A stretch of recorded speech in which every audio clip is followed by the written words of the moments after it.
What's shaking, cats and kittens? This is Rob Lee from Truth in This Art, your favorite podcast.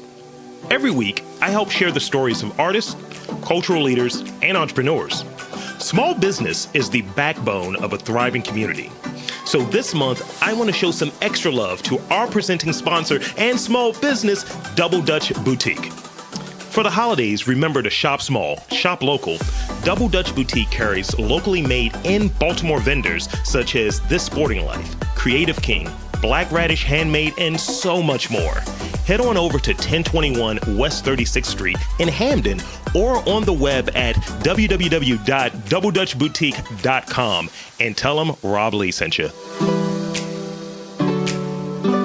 Welcome to Getting to the Truth in This Art. I am your host, Rob Lee, Esquire. Today, I like to add a different title to myself. Today, I'm interviewing Baltimore-based artist, visual artist. We have Michael Bruley. Welcome to the podcast. Hello, Robert. Thank you for having me on. So I think this is going to be great. This is kind of a long time coming. I wasn't getting my coffee as quickly as I would have liked. My sandwiches were not being toasted, and my grapes weren't being peeled. I was going to enjoy the lovely foods from a local establishment. So I'm glad we were able to get this done and get this in. So let's get into it. I described you very briefly as a visual artist, but give us your vital stats. What's your background looking like? Where did you get started? When did you get started? Where are you from? Well, yeah, Robert, thank you. I appreciate you having me on.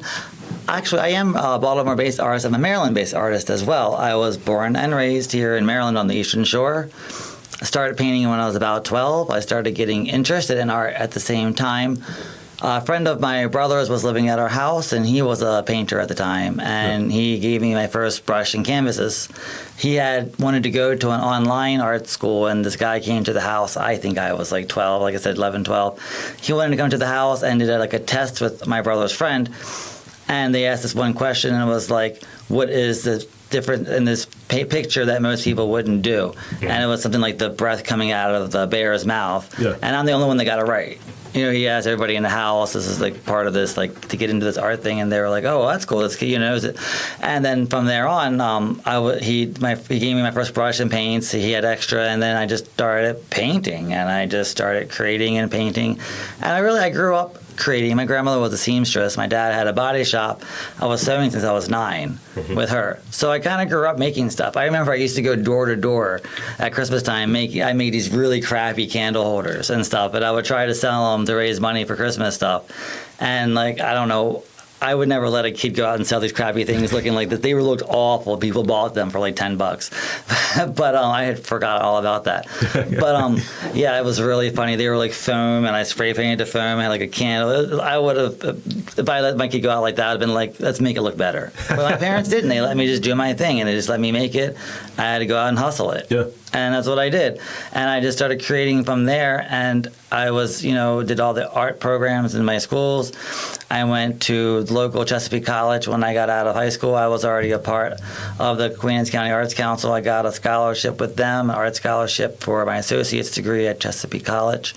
And then I already knew I wanted to go to art school. So my two hometowns, I call my home cities, Baltimore and Philadelphia. Okay. My dad's family's from Philly. I was in Philly all the time. Basically grew up between the two, so I applied for UArts in MICA. Yeah.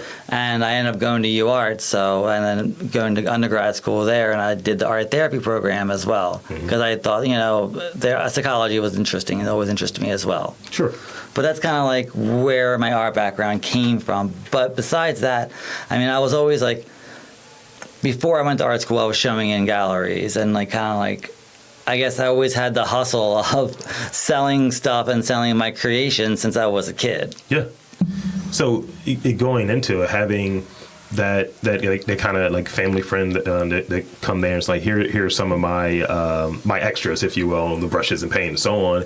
I find like when I was in my early stages of like my artistic pursuit, just having family members or people who were close, they were like, yeah, here's an art book, because I used to draw all the time, right.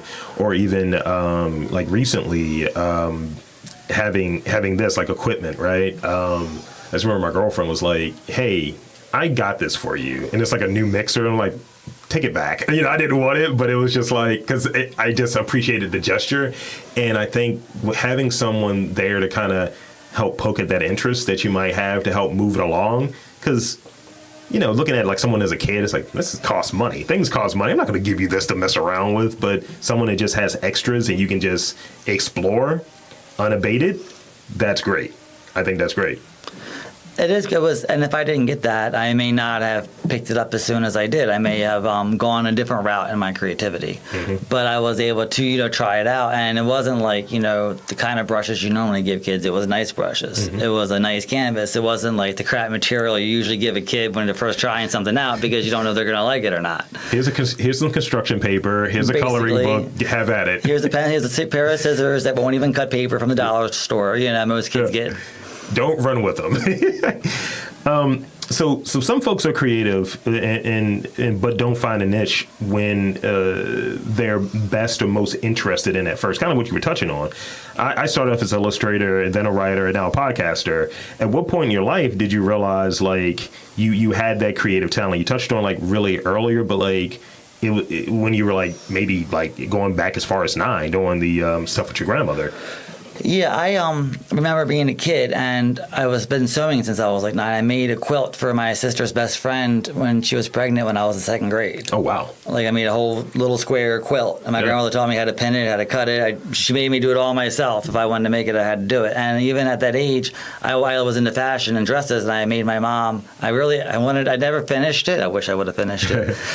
Probably would never have came out that great, but I really wanted to finish. I made her a New Year's Eve dress, and I designed it. It had like a shawl, lace shawl. I remember it had it was blue satin, and I needed her to come for a fitting, and it just fell, never happened. But I always wonder how it would have looked. Yeah. So kind of having that realization, like as a kid, like in those early years, like I was able to form in my mind and see it. And I already knew, like my grandmother was always like, "How can you sew without a pattern?" And I was like, I don't need a pattern. Oh, wow. And she was like, well, why don't you? I was like 10 at this point, 10 or 11. And I'm in her basement with her sewing. And she's like, well, don't you need a pattern for that? I'm like, she's going through a pattern drawer. Yeah. And I'm like, no, I don't need, why would I need a pattern? Wow. I was like, I just sew it. And she's like, well, no, how are you going to know? I was like, because it won't look right. So outside of your artwork, do you have anything that you feel like as an individual that you apply back into your art? Like, let's say some people are really good at time management and that keeps them on focus on, I need to do this much, I need to put this much attention towards creating in this week. Are there other skills that might not feel like they're quote unquote creative that help you be a better artist? Well, yeah, you touched on time management, which is always a big deal, especially in the beginning when you are really just deciding to pursue your art. Often you have to have another job. Yep. And you have to figure out how you're going to balance having a job, a life, and art as a job as well. And I do get very particular with my time management and other skills, as in just being able to say, right now I'm going to turn on my creative brain to work at 1 o'clock today. Now now it's 4 o'clock and I have somewhere else to go. I have to turn that off kind of and go and do my next thing. I was working for an event company about 7 years ago that really got me to train my brain how to do that, because when you're a creative person, sometimes some people only can work if you're creative. Mm-hmm. Piano may have to sit at the piano, piano may have to sit at the piano, whatever. But for an artist, I've kind of trained my brain how to okay, now it's time to work. Yeah. Kind of thing. I call them my toys. Get all my toys spread out around me, and I can work for a while. Also, I realize I try not to sleep too much because, sleeping is overrated. As long as I can get a couple hours of good sleep, I'm usually good to go. Yeah. And waking up early, I find, is very important. Mm-hmm. And that's, something that's maybe not creative, but I do think, to keep myself on a strict time management and a strict schedule, I try to always get up by 7 a.m. because I feel like if I can get up between 6:37, I can get certain things done that no one's going to be emailing me or calling me, and I can be creative, and then I can get my day started off that way. If I have too many days in a row where I'm not getting up early, I just feel like I'm not getting enough done in a day. Do you feel that there are certain times in the day that you're struck by that inspiration more than others? like some people like to work super late, right? Like, man, I can get up at 2. I'm busy. That is my best creative times. Right. And I think you're on the same page I am. I like to get up at like probably like 5 something. I found like I'm suddenly an old man because I'll go to sleep at like 10. I'm like, oh no, but age is befalling me. Mm-hmm. But I'll get like a good maybe 6. I was working on like 6 hours of sleep because I'm like, I could be doing something better than sleeping. It's overrated, and I could work on researching someone. I could work on some questions. I have to constantly be doing something in this sphere or it gets rusty. The muscle atrophies. No, I agree completely. I think we're pretty much on the same schedule. I could probably call you when I get up and you'll be awake. Lately, with the time changing, I've been feeling lazy. I've been sleeping until 8, which I don't like, but most people sleep till 8, right? But, for me, though, I usually don't go to bed till like 1 in the morning, and then I get up at like 7 in the morning. Mm-hmm. But I do tend to find if I can get up and work right away, I can be very creative early, mm-hmm. and I like that.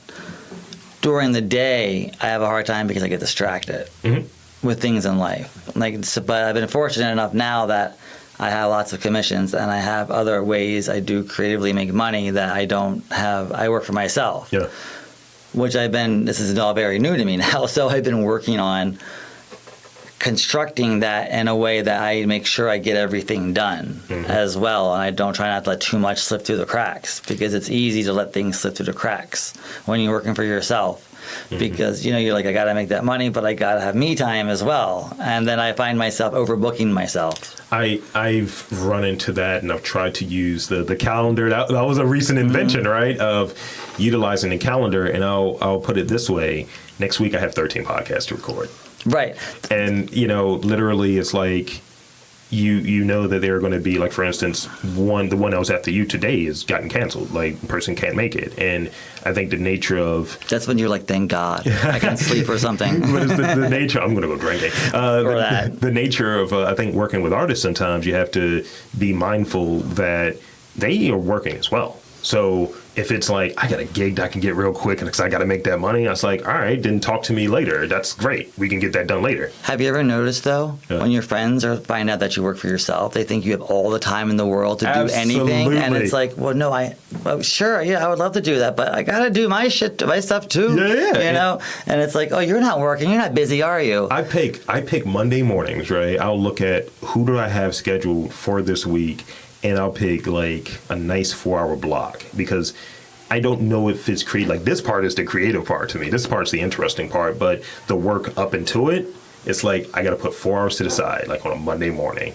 drink like 2 coffees, get it in, and just start kind of researching the people that I'm interviewing. Oh, that's an interesting tidbit. Let me listen to this podcast that they did before, because you might listen, it's like, okay, this person might be a dick. Like, let me make sure they're not. And we all are in some extent. Well, some more than others. Exactly. Here.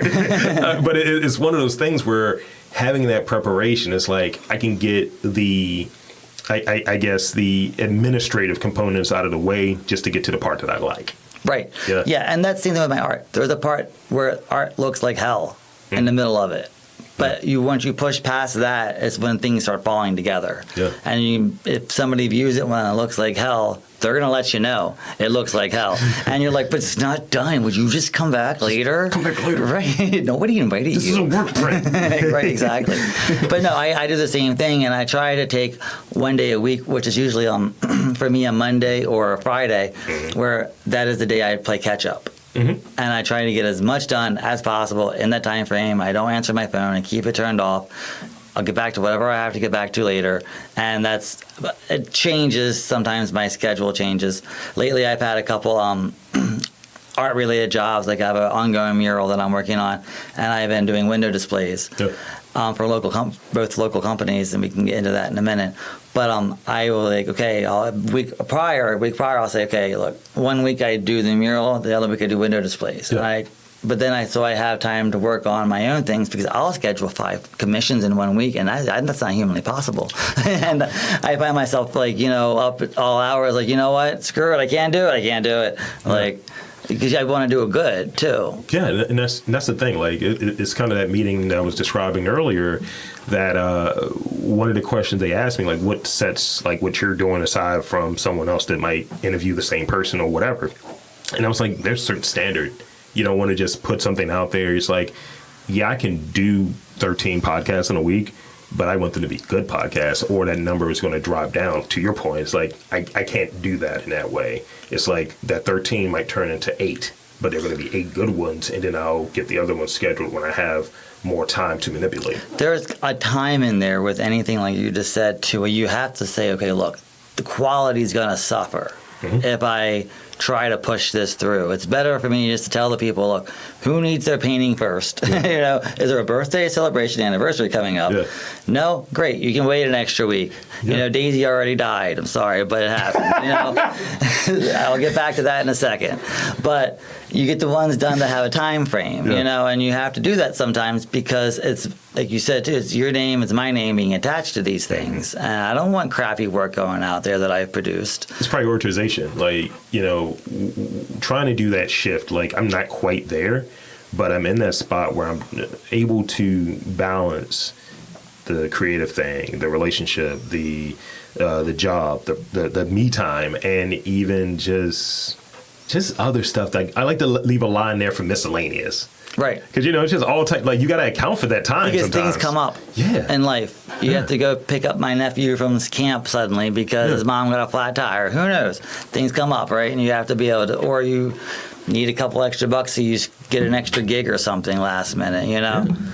So that I think that's a key thing, and I think what you're just describing there, it would be helpful for people just to consider, like how to really look at your time. And I describe my approach to it as stealing time. Like if I can find a way to stack, so it might be I need to connect with somebody that I've cultivate a relationship, a friendship, or what have you, but also I want to like maybe just have a moment of me time. I can maybe affix those two things together.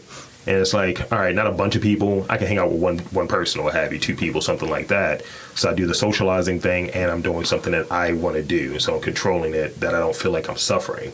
Or I might take a longer lunch break and record a podcast, and it's stacking those things, and you're able to get it done. But it is an undertaking when you're doing a lot of it by yourself, and you're working on 6 hours of sleep. I call it killing 2 birds with 1 stone. Yeah. I didn't think I try to do like I host paint nights often. Yeah. And I do them when I go, like, say, to the Eastern Shore. I'll be like, I'll put on social media, hey, anybody want to buy any artwork? I can deliver it for free on the Eastern Shore because I'll be there between this time period. I just lost my wallet recently because I had so much stuff. I've been so busy.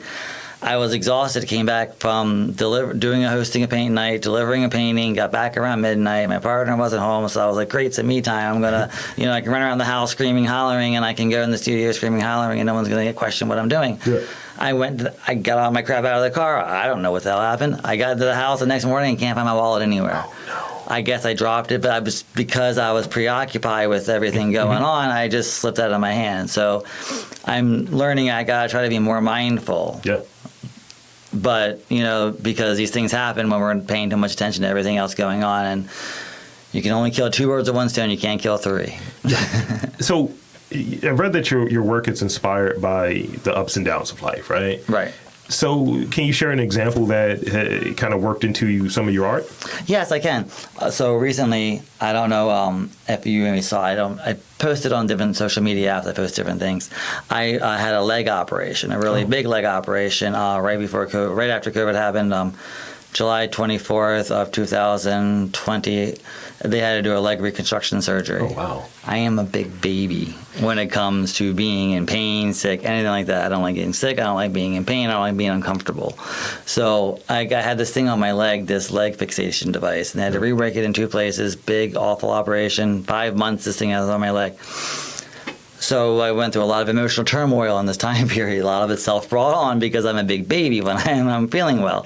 And so I started painting these paintings that were mist and things coming out of mist, and it was all black and white. It was kind of eerie looking and stuff. And I step back and look at my art, it always relates to how I'm feeling, especially if I'm doing things like that. Now, when it's doing commission things, that's a bit different because I'm going towards what the person wants, and I try to channel into them. Yeah. When I'm painting for myself, though, like these mist paintings, I did a small series of them.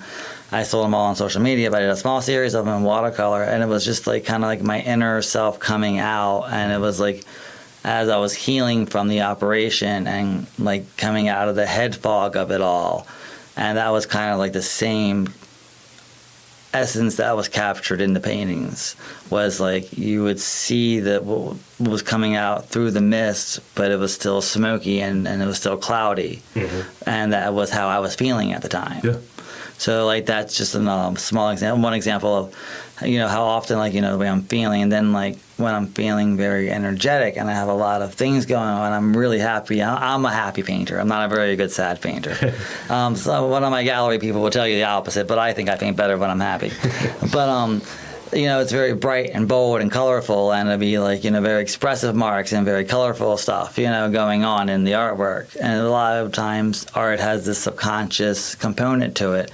And when I'm doing something to just do it because I feel like I need to do this painting and I don't know why I need to do it, it often relates with something that's going on in my life, and often I won't even realize that until like I have done the series, or I did the painting, I step away from it, and I'm like, oh wow, I was really in a fucked up headspace, and it really does show, you know. That's like going back to, I think looking at whatever a person is creating that has like a personal slant to it, they put some of themselves into it, you have to look at it as a period of time, a document of time, right? So I remember my brother, he won't agree with this, but I know it's the truth, and deep down in his heart he'll agree that he's my biggest fan. And he'll listen to the other podcast that I did, he'll listen to this one as well, and he's like, yeah man, you're going through some stuff right then, man, you know, because I've been podcasting for 13 years, so going from being a shithead in his 20s to being a shithead in his mid-30s is a whole different situation, and you kind of work through some of your things. Well, anybody who's been watching you that long into doing whatever art that you're doing, they recognize what you're doing, you know what I mean, and they know you, so they can see when you've had a change and a shift. My brother is the same way, and my sister-in-law, she's more sees it more than I see it, or then more than my brother will see it. She is more in tune with it, and she'll, like, you know, call me or message me if I paint something that she's just like, oh, I can tell what's going on, I can tell something's up, you know, and I'll be like, no, I'm fine. And she's like, well, no, I can tell something's up because you painted X, Y, and Z or whatever, you know. And if it wasn't like something that was particularly for a client, like I just had this ongoing series that I recently did. It's called Life and Death, and it's butterflies and a skeleton, and it's butterflies, and I've done different skeletons: bull skeleton, human skeleton, raven skeleton, and the butterflies are the life part, obviously, and the skulls are the death part, where my mom died in May. I had this big leg surgery, you know, and I could have died as well from anesthesia. I had to have the leg thing come off. My best friend died this year in February. The whole COVID thing happened, you know, just about a lot of life and death going on lately. And that, like, really inspired, you know, that painting to come out. And then I think every time I start feeling or revisiting that area, that's why I call it a continuing series, because I still paint them, because there's something about painting them, these orange and pretty butterflies with these skulls and this death, that is very beautiful. Yeah, I think it's definitely like a reflection of what is behind that mask, the thing that we present to people, and it's like, you see this, but behind it, it's a sad clown. Yeah, right. Well, and that's why people don't like clowns. You don't know what's behind the mask. No, but it is, and it is like that. And there's enough negative stuff on social media. I choose to not post. People will often tell me things. Your life is perfect. You're doing this. You're doing great. I'm like, well, you don't see the other things. Right. You don't see the underlying things that are going on. Because, you know, I was just already in, you know, I do a lot of stuff in one day. I don't need to post the negative stuff too. That would be boasting way too much. So let's look at some of the barriers as an artist, right? Like, what are some of the barriers that you run into? And I think you kind of poked and prodded at some of them, like the time thing sometimes, kind of being your own boss and sometimes, and things of that nature. But what are the ones that come to mind when you think of the biggest barriers you face as an artist, and how do you address them? Well, you know, some of the biggest barriers are things that I face all the time, and I'm sure a lot of other artists could agree. Recognition, trying to get your work out there. Like, I'm consistently trying to, like, you know, I'm working on expanding out of Baltimore. That's not easy to expand out of Baltimore. The way to expand is you have to apply, you have to meet people, and I'm a hustler. I do the legwork. And I'm currently always doing the legwork, and finding the time to do that. Applying to residency programs. I have dyslexia. I sometimes complain. I don't understand why artists have to write artist statements because I don't want to write anything. Right. I don't want to have to proofread anything. I'm a visual person, right? But I got to write all these artist statements. A barrier for me, personal barrier, is when I have to write something like that. I am currently working on my artist statement. I'm going to have a friend help me with it, but you really have to rely on your friends to help you with these barriers. I've applied to some recent galleries. I haven't heard back yet. It's not easy I'm always like, what is the formula to get your name out there? What is the formula to get seen and get heard? There's a million other painters out there. Why is somebody going to pick my painting over somebody else's painting as a visual barrier, just meeting people, and it's networks and connections and being in the right place at the right time. Well, if you're in your studio painting all the time, you're not in the right place at the right time because you're nowhere but you're in your studio. So you got to make the time for that as well. Financial barrier, it takes money to make money, and it is what it is. Trust me, I coupon cut. I do all the things I can do to get the best deals, to get the best prices on my materials as I possibly can, and I've gotten really good at it. But still, it does take a amount of money to make money, and I've worked the third jobs, I've worked the second jobs, I've, done what I've had to do to feed my passion, keep a roof over my head. And then you have to travel to get influences. You have to travel to be inspired sometimes. Yes. You have to, and with COVID, I haven't been able to travel for a while. I'm just starting to get back into that. But those, the barriers of financial barriers, the barriers of, just to me, the word gallery is a barrier. Yep. I mean, some gallery here that can get my artwork out there. Somebody just take it in, please. Because that's if I'm always I can sell my artwork sells. Yeah. Galleries it's hard to find a gallery to take you on if you don't have a name. And that's one of the things, this justification thing as to, are you valid as an artist? That's what I feel like some people encounter, because certain aspects, I think, of the art world aren't the most inclusive. Things are changing, I suppose, but one of the things I heard about was black curators. They almost don't exist. And so if the art that's being reflected in these spaces are indicative of the taste of the curator, and the curator is not reflective of someone that looks like me or someone that may have the same background of a more broader background, then what are you going to have? You're going to have people not being able to get galleries. Right. And then that's the Visionary Gallery. Yeah. Great space. I can't apply there, though, because I have a degree in art. Yeah. It's outside of art, yeah. Right. So, it's outside art, which is great. But I don't think you should or should not have to have a degree in art anywhere to get there. In art school, they did not teach us how to get into galleries. They didn't teach us how to display art. Mm-hmm. I hear a lot of that's changing these days in art school, which is great. But, getting someone to look at your art and to take a risk on you, it's not easy to do, because people want to make their money. They want to make and I have, some of the galleries I just recently submitted to, I've seen their work they have there. I don't paint like the people who paint there. Obviously, I'm not them, but my stuff would look good there. Yeah. But I don't have the name that they have because I know where some of these other people are showing. I've seen their work in other galleries across the world, and I'm like, oh, I don't know if they're gonna pick me, but we'll see. So almost it's like you're looking for. Why not me? That's kind of the thing. Yeah, I guess so, right.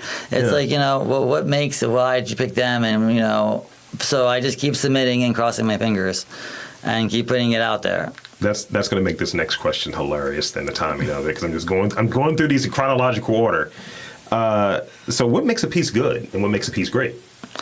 There you go. So right on time, right? Right on time. To me, in my opinion, I like when I work on something, it needs to have structure and volume. Whether it's abstract, realism, impressionism, surrealism, whatever. red dot on a piece of white paper, right? It's got to have volume to it. Mm-hmm. It's got to be able to see the weight, the size of it. It's got to draw your interest. It's got to have form to it. I personally like when things have some kind of, or like, if it's a red ball, is it weighted down somehow? Is it shadowed on the one side, giving it some interest, and like highlighted on the other side? You know what I mean? Yeah. Or is it just a dot on a piece of paper? Why is it a dot on a piece of paper? What sometimes some art is about the story behind it. Yeah. And okay, if that's the case, great. The placard should recognize that, and you should be able to read that. I don't think. Art is in the eye of the beholder, and this is a funny question because this is something like my partner and I always talk about, and it's always my friends and I always talk about it, and it's like, what am I going to paint? Like sometimes you just need to make some money. Yep. And so I'm just like, what can I fucking paint to make some money it's going to sell? And it's just so off, weird, different. You never know. I have people who have bought something from me, and I'm just like, I'll put it out there, and something that I think will sell right away. I'm like, oh great, I need to make some money. I need to make the car payment. I'm going to put this on social media, and it won't move. And then something I'm like, no one's going, this is stupid. I hate this piece. This is dumb. I just post it anyway. And somebody buys it right away, and I'm just like, I don't know. I don't even know it's hard to what the formula is anymore. It's hard to find like what the tastes are for people, and I think but so vast. Yeah. But I think in it, because I run into look, I'm in the analytics all the time. How many downloads was this episode? I thought this one was going to be good. This person was half high. Why did this get more downloads than this one? And I find like it's long as I'm kind of staying with what I'm attempting to do, that's for everybody else to do. And my job is to try to find other ways to make money doing it or what have you, if that's the goal. But at the same time, I recognize there's a certain degree of privilege that, having a job that pays a certain amount and so on, that, I can do that. But I'm trying to make that transition to not use my job to fund my creative pursuit, because I don't like those two things being connected. I don't like it. But going back to like the response piece of it, when I'll do an episode, I'm like, all right, that sound quality was not great. This was not the best place to do it. Like, you might be outside of a space like this. This is shut off, control the sound, or at my place, shut off, control the sound. But a person may say, hey, can you come and do it at my space? I'm like, cool. Mm-hmm. And then it's echoey and so on. It's like, all right, I can't get them again. And I really like this interview. And I put it out there. People will love it. And then I'll have one that's like, this sounds great. This is a good interview. I'm really happy about it. Me and the person are friends now. 2 downloads. You're like, what the hell? Well, in that case, though, it's the quality of that one that sounded like it was at home and the personal feeling to it, probably, right? Than the stale, typical one that you're going to have that's controlled, you know? That's the same thing with art, too, Like I said, I'll do something sometimes, and I'm just like, But I do like what you said. When I'm finding myself finally at a place, I don't care if you like it or not. Mm-hmm. I'm going to paint it because this is what I want to paint. This is what I'm feeling drawn to do. Yeah. I will pick up commissions and do commissions, and that's a bit different. And I really try to channel into what I think the person wants. Yeah. And I can typically tell when someone doesn't know what they want, because I typically can't instinctually figure it out. Yeah. But when somebody knows what they want, I can usually paint their painting in no time flat. And usually just sit and do it. Yeah. I find that when I can just do the ones that I want to do, and I'm at the point now, like I said, it's important to have it separate so I can just do what I think looks good. Mm-hmm. And sometimes it works, sometimes it doesn't work. I'm finding my place at a point now with my different ways of using art to make money that I try to just paint what I like. Yeah. And that seems to be the best formula, is to paint what I like. You got to be in a spot, at least I think, to try to satisfy yourself, because you'll go crazy trying to satisfy everybody else because you can't. Because people have fickle taste. And you can't make everybody happy. No. You're never going to. You're better off trying to piss them all off than you are to make them happy. I thought you were going to say something completely different there. I was like, you have better luck pissing on all of them. It's like, what? Pardon me? You do that if it depends on your taste, but... That's a whole different it's a different podcast, yeah. So which current art world trends are you following? That is a good question, and that is something that I need to really get more into Sure. art world trends because I get myself locked in my studio too much, and I don't really get out there. Like, I really want to get into the NTF trend. I think it's really cool, and I got some really cool ideas for it. But taking the time to learn how to make an NTF, and then I ask my friends who have done it or know something about it, and they're like, I'm like, set it up for me and I'll make one, because I don't like see myself going out and doing all the things, and then it could be a fad and it could die, right? That is just an interesting trend, and I do like the idea that and here's one thing I really like about this idea, and I really think they have something going on here and they could do something with this. The idea that the visual artist can make money after the first sale. With an NTF, every time the NTF is sold, the artist gets a percentage of royalties. It does not happen with any other painting. All these paintings that I've sold out there in the world, and like if like I became famous or something, or I die tomorrow and they become famous, somebody's gonna sell them, and the royalty, nobody else makes money off it. You know, which I really like the idea. When I make artwork for myself, I often think, how can I reproduce this on something? You know, T-shirt, would it be cool for that? Would it be cool for a coaster or a mug? Because it's always great to make money on royalties. And that's the one really cool thing I think the NTFs have, is that, and I have heard of one other artist doing it with paintings. I can't remember his name, but I read it in an article. And he made his NTS. He sold them with Bitcoins, I guess, or however you do that. And the wallet thing you have to get. And he made it so he could, I don't know if he did it for all of his paintings or just one or what he did, but I think it's a cool idea of hooking it, the sale history with the paintings, like you do with the NTFs. But I do think they're cool to have the moving images. All right, this is the last question that I have before I get into rapid fire questions. I'm worried with the rapid fire questions. Oh, no, you're coming out of my mouth. You'll be good. You'll be good. So, and I think you touched on that earlier on this last question, but maybe there's a different example. So, describe a time that someone gave you a shot that really kind of helped you in your artistic pursuits. I would say with that, several things recently that I've been doing. One particular time. I don't know if it's like... Or one that just comes to mind. It doesn't have to be like... There's several things that come to mind when you say that. That's why I like to think about it for a second. I don't want to piss anybody off. Forget something. My award speech here. You never know who's going to hear a podcast down the road. Hopefully many people. That's it. Everybody share this. Copy and share. No, but... So there's been, I have to say, so in 2017, when I moved to Baltimore, is when I decided I was going to start working on making art a full-time career. Before that, I had stopped painting for a while. My 20s, I was painting a lot, but a lot of life stuff came up, and I kind of drifted out of it. In 2017, though, I decided I was going to make it a full-time career, moved to Baltimore, started painting. I started hanging them at High Waters at Hopkins. They let me hang I was working there, they let me hang my artwork on the walls, which was great because I got to talk to customers about what they liked and didn't like and get feedback. It's like when the comedian has their dive bar, they try jokes at. That was like my dive bar I would show things at because I was there every day and I could ask regulars what they liked and didn't like, which was great. But so there's a gallery that opened up here in Baltimore called Baltimore Art Gallery in Hamden. And they gave me a good shot, but they knew me. Kristen and she had hung work with me at Atwaters. I guess so I got some familiarity with the art world in Baltimore. Baltimore in general has been the people in Baltimore have been very good to me.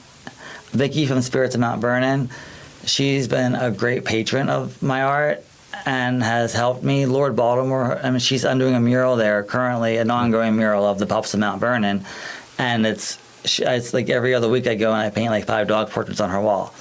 And the idea is all her walls in the top 5 foot are going to be covered in dog portraits in 2 years. And it's a really fun thing, and people in the community love it, and it's a lot of fun, and it's really great for me as an artist because I can kind of budget that I'm going to be doing that for at least the next couple of months. I can kind of work into my budgeting. So Vicky's been great to me. There's been, like I said, Lord Baltimore Hotel. I have done a couple of shows there, and when I really started getting my foot in the door in Baltimore, I did a calendar, and I did a Discovery of Baltimore calendar in 2019. I had a show at Lord Baltimore where I showed that calendar, and they've had me back for a couple other shows there, as well as I currently started doing windows at Octavia. It's boutique. It's a very, very fancy women's boutique. They have beautiful clothing, and I really like them. They're a small business. Yeah. Betsy from Octavia, she's let me do window displays, which is a great way. I think it's a fun outlet for me to do other kinds of art, like painting on her windows and doing her window displays. And I've been doing merchandising for them, so that between her merchandising with her, and I'm starting to pick up other window clients, and all that stuff feeds into my art, and it feeds into my financial part of my art, as well as things and ideas, and helps me to get my name out there. And also, like EC Pops, they do have a gallery on the second floor. As soon as they created it, they asked me to be one of the gallery artists, so I show there all the time in Fells Point. EC Pops is on the second floor. It's called the Rainbow Gallery. Yeah.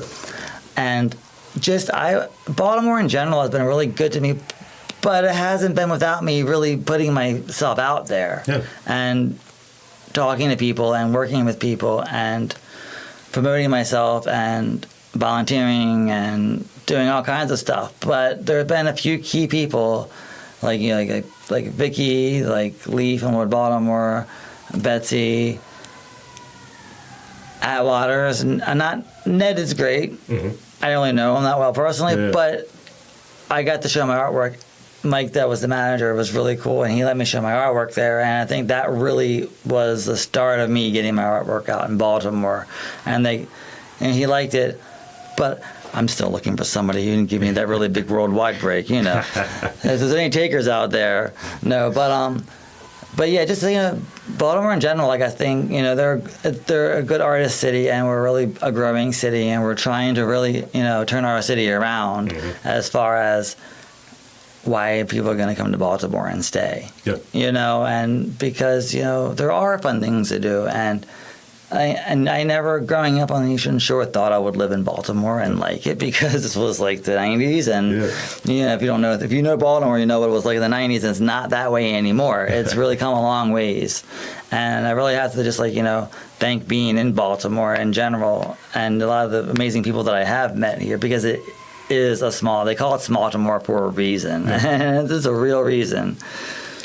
All right. Did that answer your question? It did. Okay. It did, and thank you. Long way around. No. So now we get to the rapid fire. Okay. So this is a kind of newish segment that I'm working in, and just see if it works.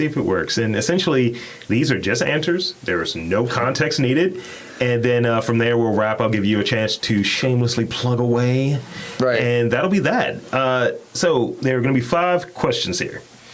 What's your favorite movie? I knew you were going to ask that question. This is great. Okay, this time of the year, honestly, and it's really funny, Elvira. That's fair. The Dark. That's fair. I watch it every Halloween since I was a kid. It's one of my favorite movies. What's your favorite book? Titty Tassel gets me every time. Sorry. Now you're going to have me watch Elvira. You got to watch. It's good. It's funny. Your favorite book? Favorite book? Okay, well, so I wouldn't expect this one, The Kite Runner. Okay. It's a really good book. I won't explain what, but yeah. Cappuccino or iced coffee? Iced coffee. Favorite color to paint in? It's the color of paint or my clothing I wear while I'm painting? To paint in, you said. It sounds like... Yeah, to use? Paint with, yeah, to use. To use. Orange. Okay. Okay, got it. My wristband is orange. Most unusual talent? I think I'm talentless. Oh, wow. No, I don't really think I think of unusual talent. Daddy. What's that? You're a plant daddy. I have a lot of plants, but that's not a talent. I mean, keeping them alive is. Grow plants, but we'll use it though. I think we can use it. I'm not a fast thinker. I'm a fast talker.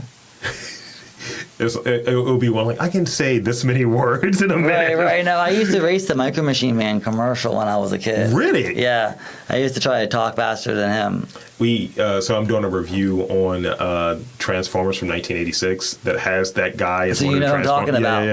Yeah. Okay. That actually might be the talent right there. Yeah, I used to try to talk as fast as him with it being legible. You could understand what I was saying. Yeah. And Speedy Gonzalez was like one of my favorite cartoon characters. That's great. So that's all I have.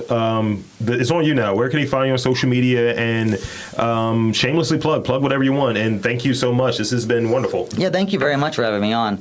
I kind of did some of my shameless plugins, but I didn't really realize I was doing it so much. But okay, so you can find my artwork at www.michaelbruley.com. That's MICHAELBRULEY. You can also find me at EC Pops, the Rainbow Gallery on the second floor. You can find the mural I'm working on at Spirits of Mount Vernon in Mount Vernon on North Charles Street. I've been doing window displays at Octavia.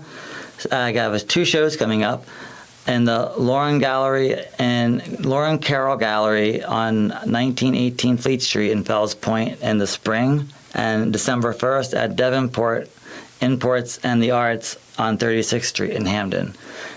And if you go to my website, or you can find me on Instagram at the @ Michael Bruley, Facebook Michael Bruley.